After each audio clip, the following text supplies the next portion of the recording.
उत्तर प्रदेश के पीलीभीत से एक दिल दहला देने वाली घटना सामने आई है, जहां एक पिता ने अपनी ही बेटी की गोली मारकर हत्या दी, यानी मौत के घाट उतार दिया। वारदात के बाद पूरे इलाके में हड़कंप मच गया और परिवार में कोहराम मच गया। बताया जा रहा है कि घटना उस वक्त हुई है जब बरामदे में एक बच्चे को युवती पढ़ा रही थी, जबकि पास में उसकी मां और परिवार के अन्य सदस्य भी मौजूद थे। इसी दौरान आरोपी पिता ने तमंचे से बेटी को गोली मार दी। गोली लगते ही युवती ने मौके पर ही दम तोड़ दिया। वारदात के बाद आरोपी तमंचा लेकर फरार हो गया। सूचना मिलते ही पुलिस मौके पर पहुंची और शव को पोस्टमार्टम के लिए भेजा और आरोपी की तलाश के साथ पूरे मामले की जांच शुरू कर दी है।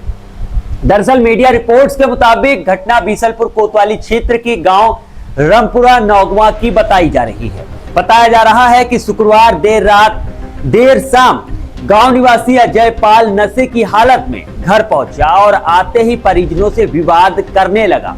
उस वक्त उसकी 20 वर्षीय बेटी अंशिका गंगवार घर के बरामदे में गांव के एक बच्चे को पढ़ा रही थी।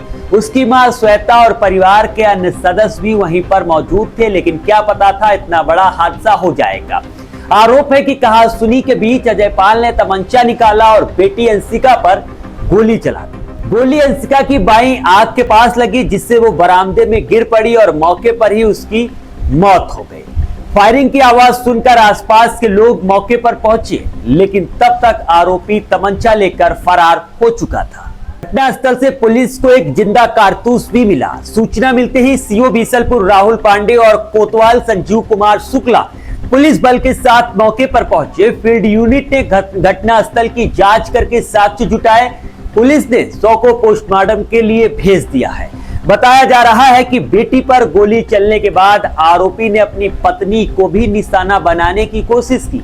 आरोप है कि उसने तमंचे में दूसरा कारतूस लोड करके पत्नी की तरफ तमंचा तान दिया। इसी दौरान फायरिंग की आवाज सुनकर आसपास के लोग मौके पर पहुंच गए। भीड़ को आता देखकर आरोपी घबरा गया और तमंचा लेकर फरार हो गया। ऐसे में समय रहते पड़ोसियों के पहुंचने से एक और बड़ी अनहोनी टल गई। लेकिन सवाल यह है कि आखिरकार आरोपी के पास तमंचा और कारतूस कहां से आए, ये एक सबसे बड़ा जांच का विषय है। फिलहाल पुलिस की शुरुआती जांच में सामने आया है कि आरोपी अजय पाल नशे का आदी बताया जा रहा है। परिवार के मुताबिक वो आए दिन नशे की हालत में घर पहुंचकर पत्नी और परिजनों से विवाद और मारपीट करता था। हालांकि उसने अपनी बेटी की हत्या क्यों की, इसकी स्पष्ट वजह भी सामने नहीं आई है और पुलिस मामले की जांच कर रही है। बताया गया कि आरोपी करीब 3 महीने पहले ही एक झगड़े के मामले में जेल से जमानत पर बाहर आया। उसके बड़े भाई गांव के पूर्व प्रधान बताए जा रहे हैं। घटना के बाद पुलिस ने परिजनों से पूछताछ की और तहरीर लेकर कार्रवाई शुरू कर दी।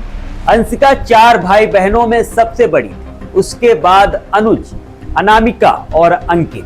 बेटी की हत्या के बाद परिवार में मातम पसरा हुआ है, जबकि घटना से पूरे गांव में हड़कंप मचा हुआ है और सनसनी फैल गई है। इस वारदात की चारों तरफ चर्चा हो रही है कि आखिरकार एक पिता ने अपनी बेटी को क्यों मौत के घाट उतार दिया।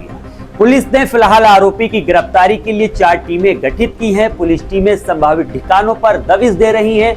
एसपी माघो के मुताबिक बीसलपुर क्षेत्र में पिता द्वारा 20 वर्षीय बेटी को गोली मारकर हत्या की घटना सामने आई है। आरोपी शराब के नशे में घर पहुंचा था और कहासुनी के दौरान उसने बेटी को गोली मार दी। सबको पोस्टमार्टम के लिए भेज दिया गया और आरोपी की गिरफ्तारी के लिए पुलिस टीमें लगाई गई हैं। मामले की गहनता से जांच करके कानूनी कार्रवाई की जा रही है। आज दिनांक 21 अगस्त 2026 को शाम 6:10 पर यूपी 112 पर एक सूचना प्राप्त हुई कि थाना बीसलपुर के गांव रामपुरा नौगवा के अंतर्गत एक पिता के द्वारा अपनी पुत्री को गोली मार दी गई है। इस सूचना पर तत्काल पुलिस मौके पर पहुंची। मौके पर परिवारजनों के द्वारा बताया गया कि अंशिका गंगवार पुत्री अजय पाल गंगवार उम्र 20 वर्ष घर पर मौजूद थी। इस दौरान इसका पिता अजय पाल गंगवार शराब पीकर के घर आया और कहासुनी के दौरान अपनी पुत्री के सर में गोली मार दी, जिससे उसकी मृत्यु हो गई। मौके से अजय पाल गंगवार फरार हो गया। पुलिस के द्वारा शव को कब्जे में लेकर के पोस्टमार्टम की कार्रवाई करवाई जा रही है। अभियुक्त की तलाश हेतु दबिश दी जा रही है। प्राप्त तहरीर के आधार पर सुसंगत धाराओं में अभियोग पंजीकृत करके वैधानिक कार्रवाई की जाएगी।